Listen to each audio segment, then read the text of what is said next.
In trading, knowledge is power, and lack of knowledge in what you're doing can be costly, very costly. So you need a solid foundation of quality market education. Whether you're new to trading or a seasoned veteran looking to add advanced strategies to your arsenal, there's always something to learn and something to improve on. And now you can access the same knowledge that professional traders receive with Market Rebellion's Trading Education.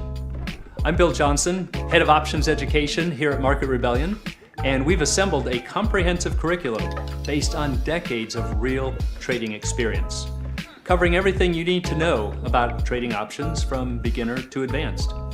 We go way beyond the nuts and bolts of options theory to teach you how to apply specific trading strategies and the techniques needed to adapt your trades when markets shift. Regardless of your goals, you'll gain access to the education you need with easy-to-consume lessons so you can learn to trade with confidence, enhance your knowledge, and master the practical skills required for market success. So please join us for in-depth trading education only from Market Rebellion.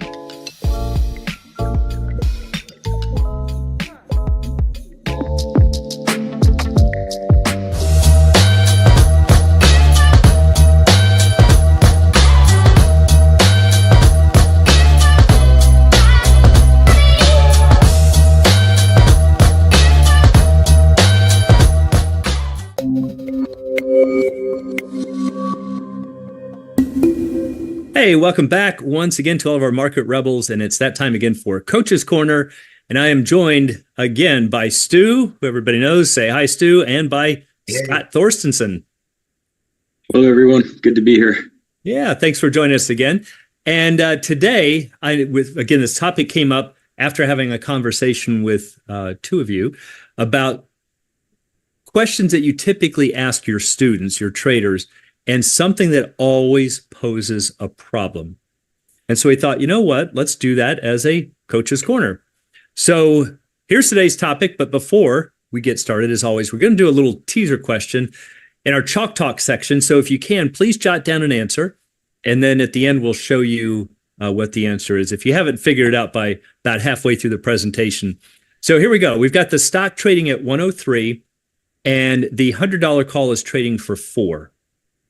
And your broker's platform says that the delta is 70 or 0.7. And the question is, what delta is the call moving towards as time passes? Is it going to stay at 70? Is it going to rise? Is it going to rise to 85 and stop? Is it going to go to 0? What number is it moving towards? Is it going to stay at 70?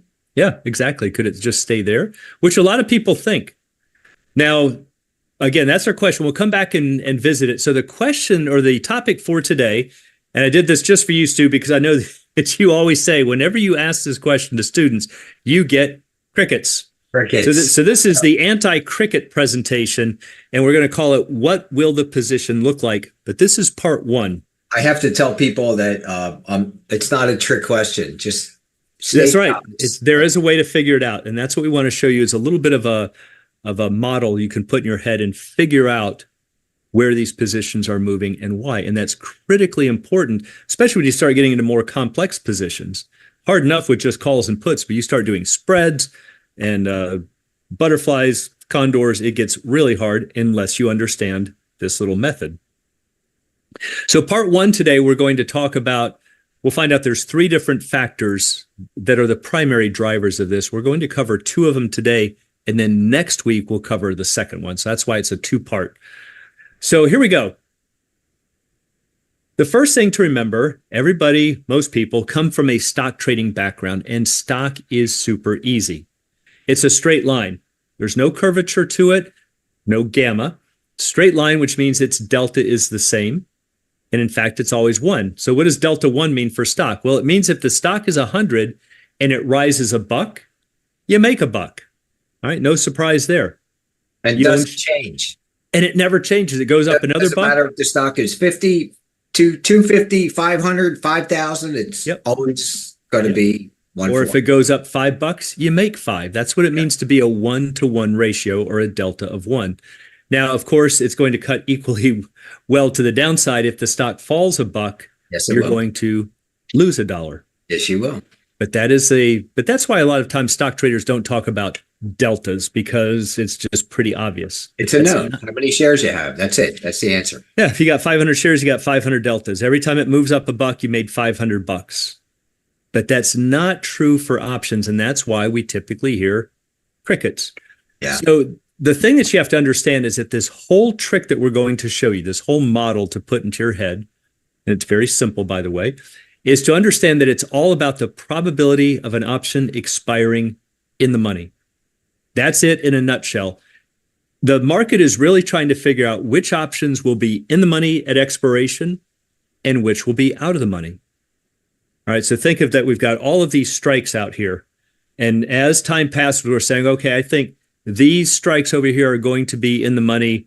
These I'm not sure of. These are definitely going to be out of the money. They're so far out of the money. Time passes more, we update our information. But we're ultimately trying to sweep them into two halves of the room. In the money, or winners, out of the money, and losers. I have a quick question for Scott. Is that you in the green hat? Is that you in the green hat, Scott? Is that me in the green hat? Yeah. I don't think I could ride a horse. I don't. I have ridden a horse maybe twice in my life. So anyway, if you remember, that's really what it's all about, the probability of expiring in the money. Now, in the options market, it's a subjective probability. It's not really a hard probability like, let's say, with a roulette wheel, which we know out to multiple decimal places what we could expect after 500 spins, let's say. That's not true for a horse race, because we can't run a horse race over and over and over and say, how did they turn out? It's not really fair to say that if there's 8 horses, that each one has a 1/8 or a 12.5% chance of winning. But it's still, the crowd will have some sense of, hey, I think I like horse number 3 or horse number 8. And then as the horses start coming around the track, people will start updating their information. So realize that's kind of what we're up against. Even though I'm talking about probabilities, they're not a probability that you can go and look up. And when Bill says updating their information, what he's really saying, what he's trying to get across here is that the probability of winning or losing or where they're going to come in, that's all changing. It's very dynamic. I think I mentioned last time there, I have students every now and then that tell me that they've been taught that options are very static, that they just are what they are and they don't move. And nothing could be further from the truth. They all have curvature, which is why we love options. Right. And, just because it's whatever it is at this point in time, it will change. And that's what you got to get a handle on. And that's what we're trying to do here. So the thing is that if you just always remember, it's this idea of expiring in the money. I'm going to keep hammering on that point. It's also important to understand this does not mean the probability of expiring with a profit. So you might have bought the at the money option for 5 and it closes 10 cents in the money. It expired in the money, even though you basically took a 100% loss. Yeah. Right? So really just remember, important. We're just trying to separate out value from versus expiring in the money. Yeah. Nobody cares what you did. That's really hard for people to do sometimes, Bill. I've noticed. Well, it's in the money, but I didn't make any money. Well, it doesn't have anything to do with you. Got nothing to do with it, right? We're just trying to figure out did the stock price cross this strike or did it fall below? So here's kind of a good analogy. Let's say that this is our horse race. Little question for you here, Stu. Got to think about this one. I like throwing out trick questions. This horse out here in the lead. Yeah, man. How much confidence do you have in that horse winning? You did preface this with this is a trick question, right? I don't have all the information, Bill. I need to know how much time is left. Okay. I would take that. Or what else could you word it? I could say, where's the finish line? Yeah. I mean, if the finish line is 2 inches in front of the guy in the black hat's nose, it's right here on the edge of the photograph, you're almost 100% certain. It's a 100 delta. It's a 1 delta. Correct. If they're just coming out of the gate, it's probably close enough to 50 delta. So not enough information it's technically in the lead, but nothing to talk about right now. There's still too much.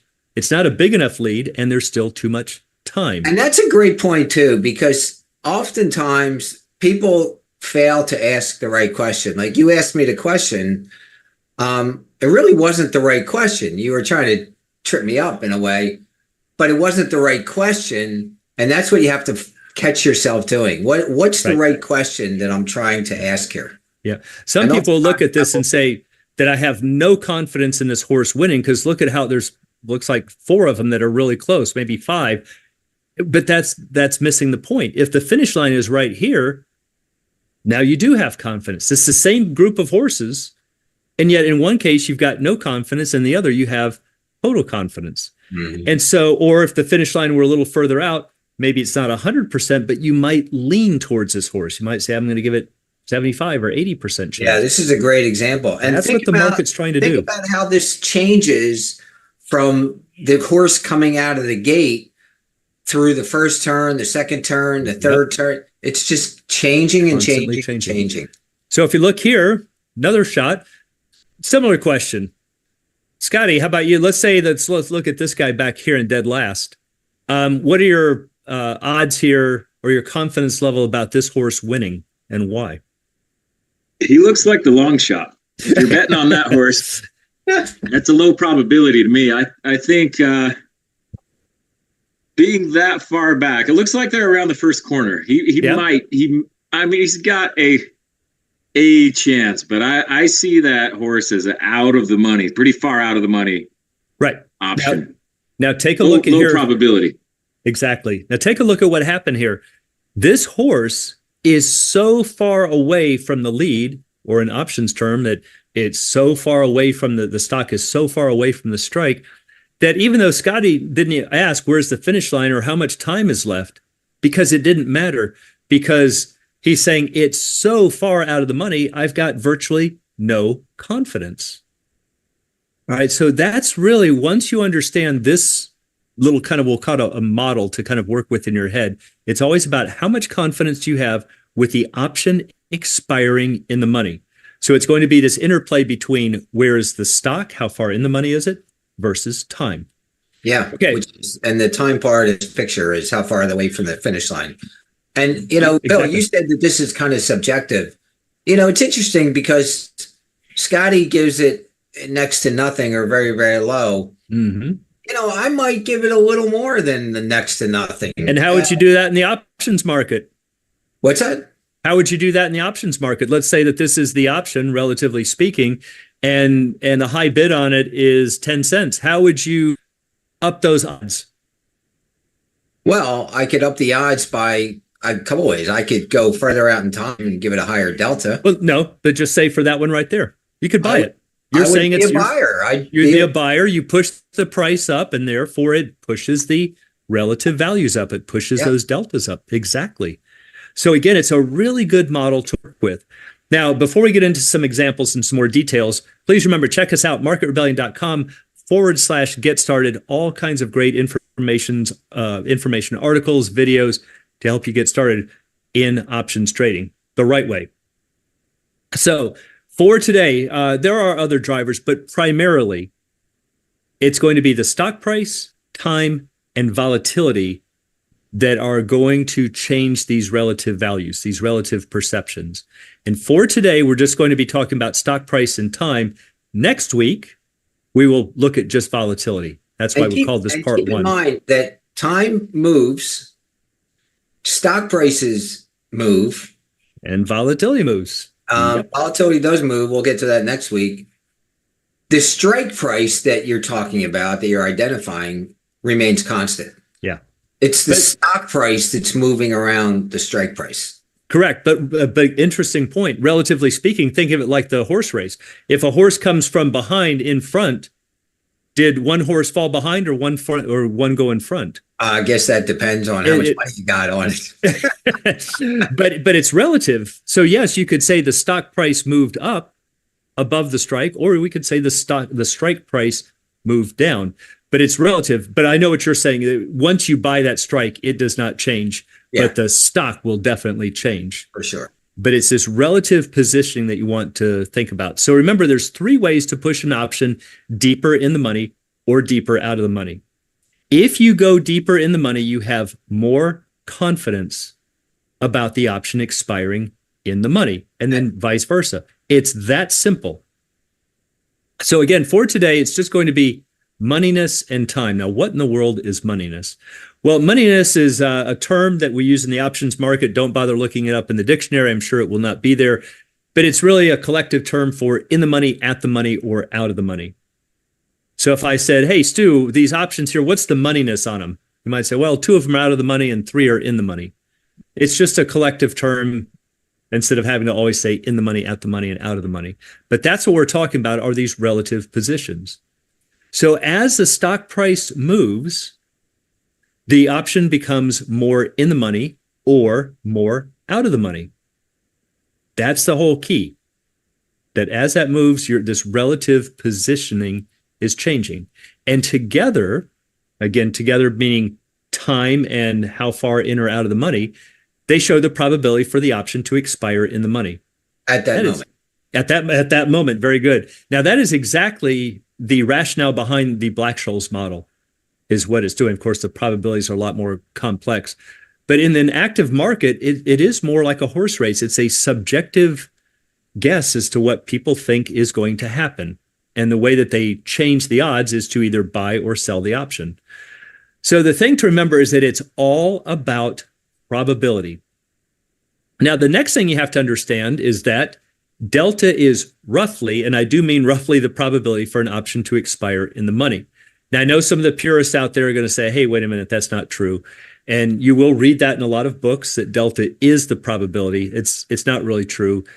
They're related, and at most of the times it will be a rough approximation. But remember, when we're talking about a model, again, some type of a framework for coming up with an answer, that's not really the important point. It's, does the model give you the right answer? And so if you just think that delta is roughly the probability or your confidence level for the option to expire in the money, then you're home free. So if an option is at the money, what do you suppose the probability is that it's going to expire in the money, or out of the money for that matter? Half and half. Half and half. It's like a coin flip. And you'll see, if you put that in a pricing model, it's going to be roughly 50. Now, you might say if there's a lot of time or you put in an interest rate, it might be 52% or a little higher. But roughly speaking, remember, we're not trying to get it exactly accurate to 10 decimal places. We're trying to get a model to say this could be somewhere around a 50 delta. As the option moves in the money, what's happening to your confidence level about that being in the money? Certainly got to be better than 50-50. It's going to increase. So, Stu, if your confidence is increasing, what's happening to the delta? Keeping in mind that delta is the probability, roughly. Yeah, so it's going higher. And think about it, everyone. It's going to increase. If it's further in the money, there's more distance that it now has to travel to actually get out of the money. To get out of the money. Right. Or if your horse is that much further in the lead, it's just that much harder for it to fall out of the lead. Fall out of the money, or for somebody to catch up. To catch up. But as Stu said, in the markets, the strike can't catch up. It can't move. But the stock could certainly fall. Absolutely. And we're saying, but yeah, if you get super far in the lead, even if it falls, it's still going to be an in the money option. All right, well, now I know it's going to be a high delta. So as time passes, in the money options have a greater chance of expiring in the money. So Scotty, let's say we have an in the money option. Maybe it's a delta 70 or 80. But now we're going to start shrinking time, getting closer to expiration. What does that do for your confidence about it expiring in the money? Increases. It's going to increase. So if it increases, what's happening with your delta? It's increasing as well. Because that's your there's less time for it to go out of the money. There's less time. Time is passing. It's time's effect on delta is increasing. Your Correct. Option would be either in the money or out of the money. It will either be 0 or 1.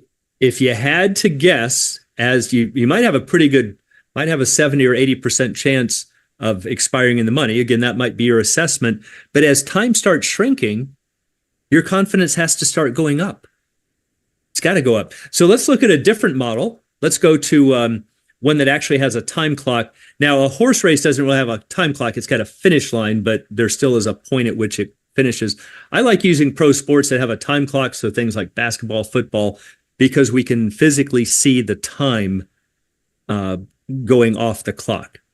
All right, so let's come here. I know this was a Super Bowl a few years ago, so let's say that we're going to say for right now, we're not going to put Tom Brady into the equation. We got Kansas City and the Bucks. The score is 0-0 at the start.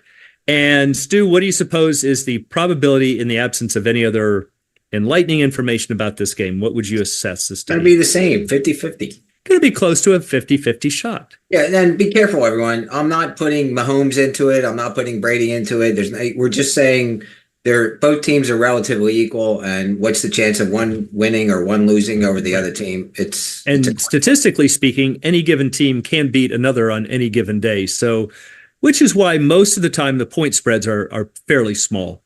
But again, that's not the point we're trying to argue. We're just trying to give it a starting point.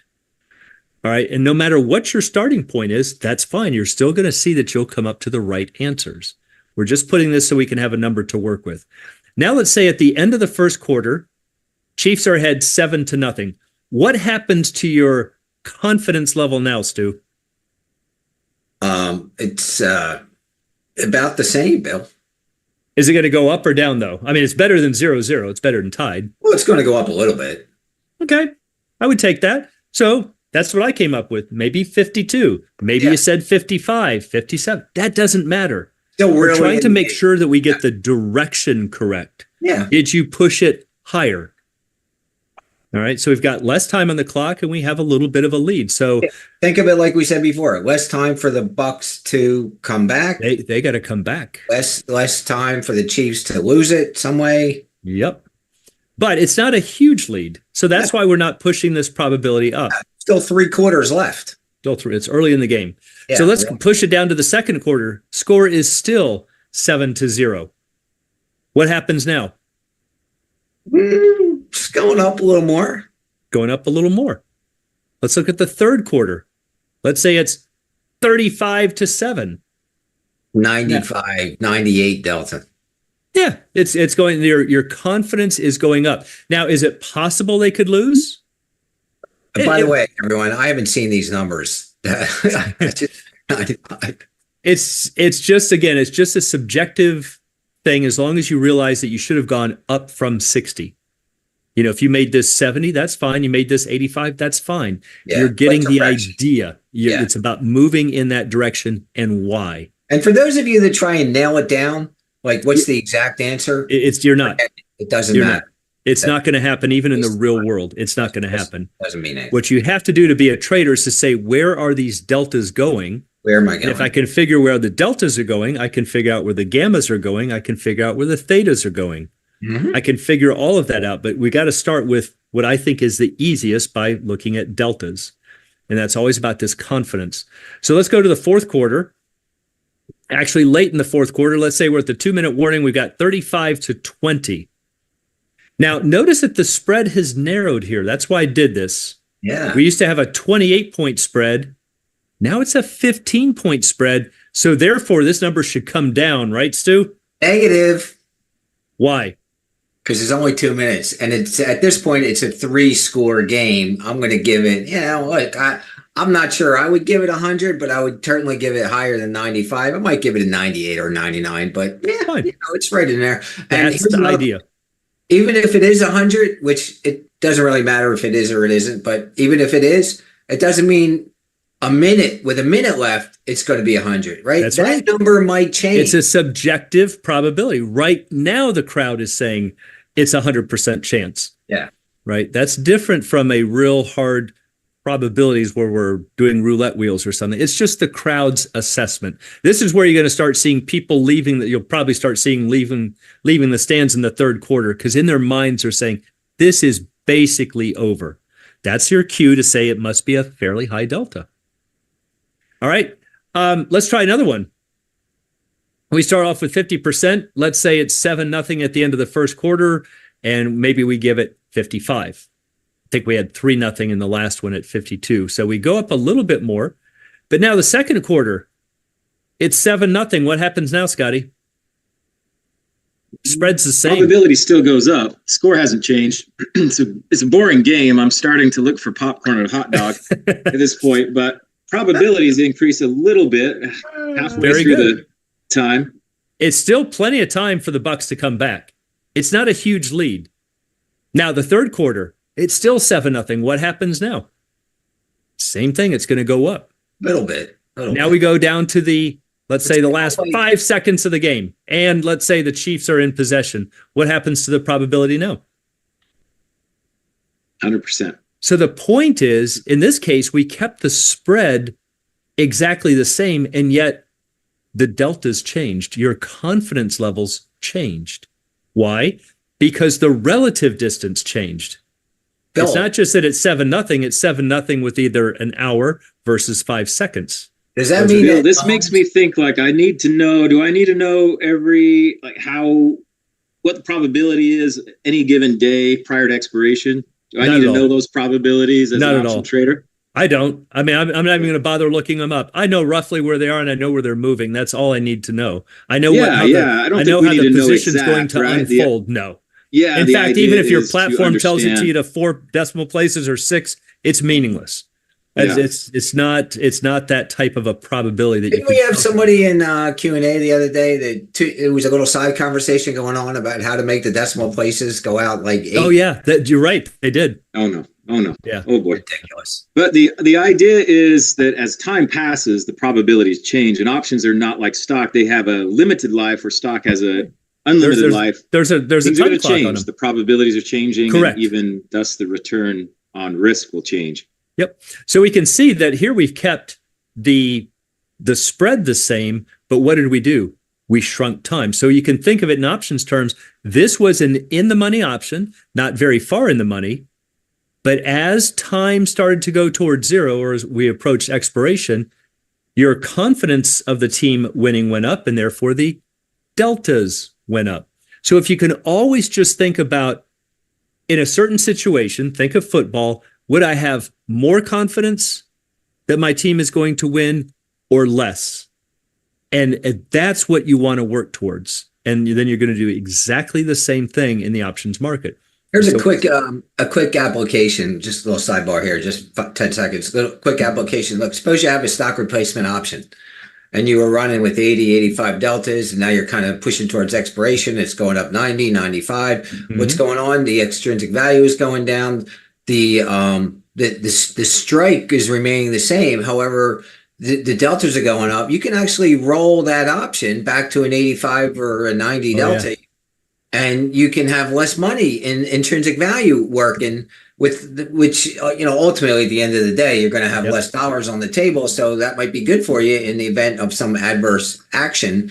And that could be a good hedge, right? And what's that 85 delta going to do, Stu, as you continue to go towards expiration? Well, it's going to do the same thing. It's going to do the same thing. You're still going to be at towards 100 stocking. deltas, right? To me, that's a huge advantage. It's a massive advantage. To have those limited funds of intrinsic value on the table, Absolutely, while gaining something that's resembling like stock. Absolutely. Who So doesn't? let's You're trying to assimilate. correct. So now that we have this little model to go through in our head, now let's start putting it to action with some options. And before we do, as always, please be sure to check us out, marketrebellion.com/get started. Wonderful tools on there, all for free to help you with your options trading. So let's look at an interesting graph that all of our traders know too well. Hold on. Now, this is a little different. It looks a little bit like a risk curve, but along the horizontal down here we have is time. It's not stock prices like we normally do. And on the vertical, we have deltas. But time is going out. It's not unlike the theta curve. Where the time is Exactly. Time is actually, so we have, I don't have 0 on here, but this is 20 days. And then out here would be 330 days to A year out, expiration. Like basically a year out. So notice if we Time's have passing from right to left. Time is the option's getting nearer to expiration as you go from right to left. Correct.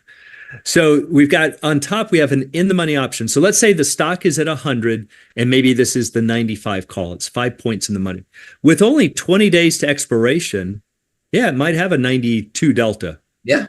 But if you go and you say, well, let me look at the 60-day option. Why is it getting, maybe 78? Why did it drop, Stu? Well, it's the other side of what we were just talking about, Bill. I mean, the farther out you go, the less delta it's going to have, the more extrinsic value you're going to have. You're going to have to push further in the money to get the higher delta, yada, yada, yada. It's an in the money option. So again, go back to your football team. Your football team is winning. It's an in the money option, but there's more time on the clock.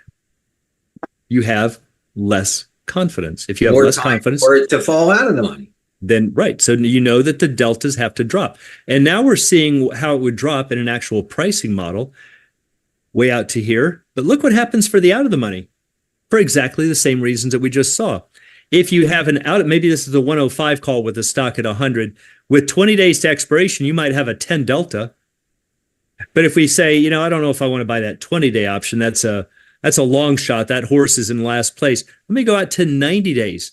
Whoa, look what happened to my deltas. Now we're like 35 deltas. Why did my deltas go up there, Scotty? More time. There's more time for the probabilities to reverse course. For your horse to catch up or your team to catch up. Do you see the model? We're starting to work on it and saying, yes, I have an out of the money option. If it had 20 days to expiration, I'm not real confident. If I have 90 days, I have more. It doesn't mean I've got great confidence, but I have more than with 20. If I have more, I must have higher deltas. And not to bring up a tangent, but look how that curve around 45 days starts to change. 45 days, yeah. 30 days. It's pays to go out in time. Those deltas start to change right in that sweet spot there. If you're going to, it's a great observation. If you're going to play out of the money options, this is the professional trader's secret. Go out in time. Get those deltas up there. It's already still going to be a cheap, not counting volatility, but in terms of dollars, relatively speaking, because it's out of the money. But you might as well get some high deltas out of it. Now, higher. If you look, or yeah, I'm sorry, higher. Now we've got right here is a 50 delta, and we can see that if we have very little time on the clock, what happens with my in the money? I've got high deltas. I'm more confident that that option will expire in the money. This is like my football team being ahead by 20 points in the last 20 seconds here. I'm super confident it's going to be a winner. I've got roughly 100% confidence. It's probably going to be 100 delta. But if my team is losing with only 20 days to go, or 20 seconds to go, the option is, let's say 20 days, I have less confidence out here. And so it's going to be a very low delta. But look what happens over here. We flip. So over here, if I have an in the money option and I go and I say, well, let me buy the one that's, let's say 360 days out, it's going to have lower deltas. There's more of a chance for it to fall out of the money. And here, what's going to happen? I have more confidence because yes, it's behind, but I also have more time for that to become in the money. It reminds me of the Stephen Wright joke. He said the sooner you fall behind, the more time you have to catch up. It's kind of true here. What you're saying is, all right, yes, my horse is in last place or my team is losing, but look at all the time I'm able to put on the clock here. I can't wait till we do next week about the volatility. Oh, yeah. It's the very same discussion. It's exactly the same discussion. What we're going to find out next week is why, though. Why are time and volatility really two different ways of looking at the same thing? So a little side note here. I know a lot of times people say that the deltas get pushed to 50. They get pushed towards 50. The out of the monies will go, you can see this black line is very close to 50, but this one is going to bottom out at around 60. And that's not from cost of carry. There are reasons for that. I'm not going to go into it. I just want to briefly mention it. So if anybody says, hey, wait, this graph was drawn wrong because that black line on top should be symmetrical. The shape should be symmetrical, but it's not going to be as close to 50. You will start pushing towards 50. I'm going to put another footnote in here, Stu, because I know a lot of people say all of these options go towards 50. That's true in most cases in the real world. If we push this time to expiration way out, and I mean ridiculously way out, and or push volatility up, let's say into the high hundreds or 1,000 or 2,000%, what happens? We're going to actually hit delta 1. So that's just a little footnote. Don't think that these push to 50 and stay there. It's just in most cases in the real world, you're going to be kind of moving towards this 50 mark. Okay, so now let's take a look at a 30-day option. $100 strike. Black curve is at expiration. Red curve is today. So here's a good question. Why is the curve either a straight line, delta 1, or a straight line 0 at expiration. Because we know it's either in the money, we know it with 100% confidence in case it's delta 1, we're on this part of the line, or we know with 100% confidence that we're on this part of the line. That's why those are straight. So here's a little shout out to one of our people, Bill. Lynn, this is for you. Hey, Lynn. Ask yourself, why does the red line move towards the black line? Yep. See, that's what you want to focus on. What's happening in the real world that's causing the current line to move towards an expiration line? Yep. So we're going to see that once we have the current curve, the delta is the angle of that line. Now, this angle right here is delta 1. So we can see this is a little less, and we might see that that's a delta 50. It's an at-the-money option because there's roughly a 50-50 shot for it to be in the money. But let's say the stock is way down here at 85. Look at that red line. It's virtually flat. So let's call it close enough to 0. It's out of the money. It's out of the money. Well, relatively out of the money because there's 30 days to go. And with 30 days to go, with the stock at 85, you're 15 points out of the money.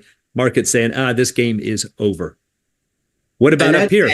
And listen, that's what the market is saying. Oh, now, it doesn't mean this can't be in the money. Now, people say to me, should I dump this option? That depends on, the money, really. That's what it comes down to. Look, if it's a nickel or a penny or 5 pennies or a dime or, it's a lottery ticket. Yeah, keep it, I think. Well, why give it away? I've seen fortunes made with that kind of nonsense. And if you lose, so you lose whatever's left in it, no biggie. But just understand what it is. It really is the lottery ticket at that point. So why give it away for nothing? Right. Now up here, we can see that red line is virtually flat with the black, which means it's the same or pretty close, which means it's delta 1. Why? Acting like stock. It's in the money.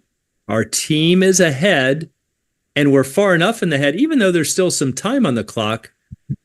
We've got a pretty good lead. We're 15 points in the money. So the market says, you know what? This team is a winner. This option is in the money. That's going to be delta 1. But watch what happens if we increase time. We're looking at the 30-day option. We pull up our broker's platform. We look at the 180-day option. It's going to be more expensive. It's going to sit lower in the graph. But look at the current curve. Something interesting happens. These are real curves, by the way, from a pricing model. Look at that. They just touch right here because that is still delta 50 no matter how much time is on the clock. It's always roughly a 50% chance. But look down here. Now, when I had the stock at 85, that red line was virtually flat, but look at the blue line. Yeah, this is what we were talking about before. There's more time. There's more time for it to go. There's more time. So have a higher delta. Now, do you have super high confidence in it? No.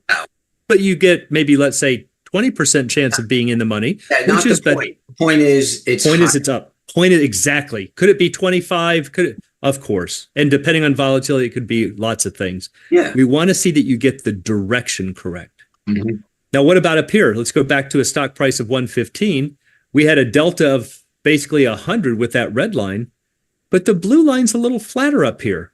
You see how the blue line relative to the red isn't quite as curved? There's a reason for that, for what we're talking about. That's why it's doing it. So my deltas are lower. They're still high, but they're not as high as they will be for the 30-day. Yeah. Again, same thing. Just watch, rinse, repeat here. There's more time for it to fall out of the money. Exactly. Yep. Another point you could make in this graph is that the further out options have a less aggressive slope or arrival of profit and loss. This is a P&L curve, so the arrival at profits come more gradually. The arrival to losses come more gradually as well. You hold an option down to the 12th hour, your outcome is going to be more binary. Your speed at which you arrive at a gain or loss is more accelerated, sharper. And that's all great information to know if you're trading, let's say, unusual options activity, or you're doing stock replacement. Those are vastly different strategies, and they require different tools. It's not a right or wrong. There's an aggressive and a less aggressive. They're just tools, correct. Yep. So that's the thing. We find that a lot of people have really good ideas about how to approach a market or a certain event that's happening, but they don't know which tool to pick. and why. And so hopefully this will give you a model to work with. Okay, so let's look at some examples here to kind of close things out. Let's start with at the money. Stu, we've got a stock at $100 call with 30 days to expiration. And what do you suppose is the delta here? 50. Going to be close to a 50. Now, again, is it going to be 51 or 52? Might even be 55 or more if you put in high interest rates. It doesn't matter. It's somewhere around a half. That's the model to work with. Now let's just give it 10 days to expiration. What do you think now, Scotty? Same, virtually the same. It's still because it's still an at the money option. We just saw that on the two graphs where they're always roughly going to be 50% at the money. All right, so that's a good starting point. So now I've got that in my head. Now let's take a look at some out of the monies. Stock is at 100. The 105 call with 30 days to expiration. So what are we going to put in our head here, guys? My team is losing. It's an out of the money call. Out of the money. An out of the money call. What do I want to see? Is the delta going to be higher or lower than at the money? So think about how much, do I have more confidence or less confidence?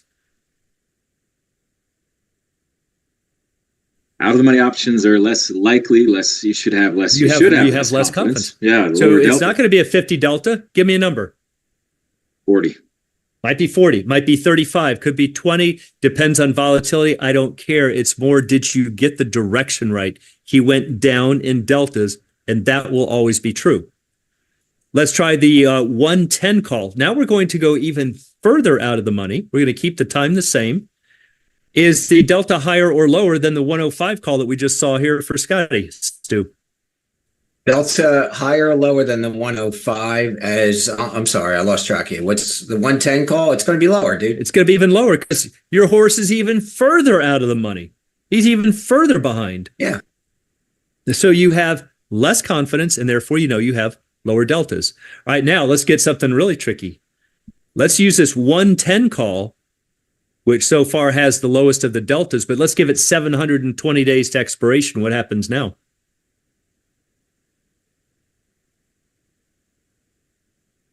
I'm saying, I think it'll be higher than the previous. It's certainly more than yeah, exactly. Yeah. You see, now you might say, okay, it's way out of the money, but you have to think it's relative out of the money. Yeah, it's 10 points out of the money, but there's 2 years to go. You just added another lap to the horse track. You gave him another go around. You're just going, okay, yes, it's still 10 points out of the money, but look at the time we have. All right, that's again the way that you want to think about it. That's how people like myself and Stu and Scotty, when people say, what's happening to these deltas, we can figure this out. And I can tell you pretty close what those deltas will be. And look, you could say to yourself, do I want more deltas or do I want less time or do I want more time? What's it going to give you? If you're looking for more deltas at a particular strike, that you're going to have to go further out in time. That's another good use. And it can just help you to strategize how to put together your strategy. Right. I'm looking on my broker's whether or not to roll. I mean, when your delta decreases, there's a strong case for rolling to a different strike or even rolling out in time. Great point. Which will also affect your deltas for this very reason. Yeah, that's an excellent point. I get that a lot too. Yep. So it didn't quite work out or it worked out, grandly. Like, what do I do now? When do I roll? Well, what are your deltas looking like? Where did you come from? Yep. And do you still have confidence in the stock? Maybe they went against you. Your at the money call is now out of the money, but you're still very bullish at a lower level on the stock. Well, what are you going to do? You're going to keep the same option? Maybe you should roll it down to the lower strike and pick up the higher delta. Pick up the higher deltas. Same thing with the other way, right? Maybe it's now in the money. Well, maybe you want to roll it, like Scotty say. Maybe you want to roll it to a lower delta. Sweep some of those deltas off the table. Correct. Absolutely. Yep. Great point. So as I mentioned, this is another tactic for this. You're looking at this option. You say, no, it's only got a 30 delta. It's an out of the money. This 110 call. What do I need to do on my broker's platform? Do I need to look at closer dated options? No, I know immediately if I want more deltas, I've got to look out in time. I know it's not going to be looking at the next month. You'll start to figure out roughly where you need to look. So these are really good models to have in your head. All right, let's close with the in the monies. Stock is at 195 call with 30 days to expiration. So what's the model? All right, my team is winning. Remember, it's always about the probability of expiring with intrinsic value. Is this Right now- is this Belichick or is this Holmes? I mean, Well, right now, what we do know is that it's in the money. If time were 0, we know it's in the money. Yeah. Right, so we can start there. We know that's a fact. We know that's 100 delta if time were 0. But the question is, will this delta be higher or lower than at the money? And At the money we saw, everybody should be able to answer these questions, right? It's Think- an think in the you're- money option. your team is ahead. Are you happier? Are you more confident about your team winning if they're ahead or if it's dead even? Well, obviously, you've got more confidence. You should say the deltas are higher. Now, whether it's 58 deltas or 65 deltas Doesn't depends matter. on a lot of things. For this presentation, it doesn't matter. We just want to see that you get the direction correct. Let's do a 95 call with 60 days. So the same strike, but we're going to double the time. Delta now, what's happening? Higher or lower than the 30-day? Lower. Well, for that one, the delta, when you extend the time out, the delta on this option is actually going to come down a little bit. It's actually going to come down. My team is ahead. What I think about this, if my team is ahead, I'd love to see the time go to 0. Yeah, sure. You I'd would. love to be able to snap my fingers and put 0 time on that clock because now I'm 100% sure and that team's ju- gonna win. And now just go the other way. now right? you're going. On the opposite side of the trade. You're going in Extend the the other time, direction. and now it's the opposite effect. Exactly right. Now I'm let's not, do a it. huge- I'm not a big soccer fan, but in soccer, don't they add time to the clock at some point? Yep, exactly. So that could also be a very good model for saying what's going to happen to your confidence. In which case, it would be bad for the winning team. $95 call with 720 days to expiration. Delta higher or lower than the 30-day? This is an in-the-money option. Our team is ahead. We just talked about it. If time is 0, I'd be super happy. I'd be jumping for joy. But now what you've done is you've put hours and hours on the clock. 2 years, man. Anything can happen. Yeah, your deltas, now your confidence, like, it's basically a 50-50 shot. And you know what? Your deltas probably aren't going to be that far off of 50 Yeah. because it's just in the money a little bit, but you've got so much time. And even that term, a little bit, that's relative. It's exactly right. It's all As relative. well. And we're going to find out next week it's relative to volatility. Yeah. So back to our Chalk Talk question here, guys, and everybody out there on YouTube. So here we go. Stocks at 103. $100 call is $4. Your delta is 70. What delta is the call moving towards as time passes? Yeah. Who got it right? All right. got it Everybody right. should get it right. So what's the model here? Is this a winning team or a losing team? Winning. We're above 50. 50-50 is the start of the game. So we are definitely winning. I can also see it here. Stock is 3 points, or the option's 3 points in the money. Mhm.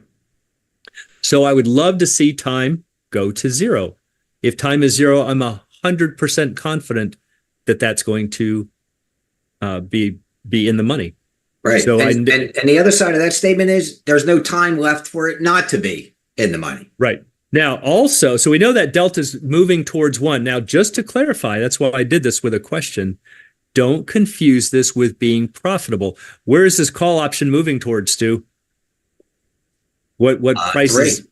It's moving towards 3 because there's going to be $3 of intrinsic value. If you paid 4, you say, hey, those guys were wrong. My delta's 1 and I lost. Remember, it's not about profit. It's about, is it in the money? That's what the model's trying to figure out. Is the option in the money or no?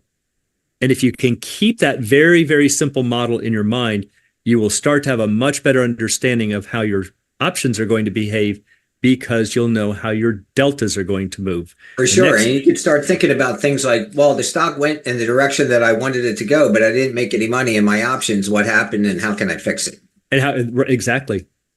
You know, a great exercise that I tell folks to do, Bill, is look at the 4 strikes on a 30-day option, 4 strikes on a 60-day option. I love it. And observe the deltas. Look at the deltas and look how the Look variance. at 2 in the money, 2 in, 2 in and 2 out, or even 2 in, 2 out, and an at the money, and just go across in time. It's a fabulous exercise. Yeah, it really is. But Really. then ask yourself, before you click on that expiration date to see what the answer is, ask yourself, what's it going to do? Well, I know just my use, in the monies just use are the going platform to answer to test yourself. to test yourself. Don't just Yeah. click on it. Ask great. yourself what's the answer, and then see if you're right. I love it. I think that's a great idea. And of course, some of the many things that we like to teach here is to show people not just what the answer is, but why. And Because by the you way, understand- Bill, as you were talking, I actually went to dictionary.com and I looked up moneyness. It says no results found. I was going to be surprised if you said there's a definition in there. Yeah, I think that is strictly an option trader's term. Yeah. So anyway, we hope that helps. Again, it might be a little confusing the first time you see it. Go back and watch it. But trust me, it's every bit as easy as just saying, am I more confident that my team is going to win or less confident? And it can be that they've either gotten a bigger lead, in which case confidence is up, delta's up. That's the same thing as the option going deeper in the money. Or what about time? Are they in the lead with less and less time? My confidence is going up. If we're going in the other direction, Yeah. confidence is going down. And once you get that, you'll be set. And as you're thinking about that, everyone, think about what that really means. You know, like the 80 delta, what's that mean? Well, 80 cents per $1 move. Yep. 90 cents per $1 move, 50 cents per $1 move, an equivalent stock position. You know, try and apply it to the real world. Mhm. Does it meet your goal, what you're trying to do? As time passes or as stock moves, and next week we'll talk about implied volatility. Is it still fitting your goal, and do I need to make an adjustment? Absolutely true. So as Stu said, we will definitely show you now how volatility fits into the picture. If you work with this, you're going already ahead of the game because you're going to see it's basically time in disguise. And that's going to make things a lot easier. So work with it, and that will give you some wonderful tools to make you better traders. Scotty, thanks for being here, and we hope you can join us next week when we do part 2 and we look at where is your position moving towards, so that next time somebody asks you, we can do what? No crickets. Okay. So thanks everybody for joining us, and we will see you next Thursday. All Plan on right. it. Thanks, Bill. Everyone have a good week. Yeah. Yeah. Me too.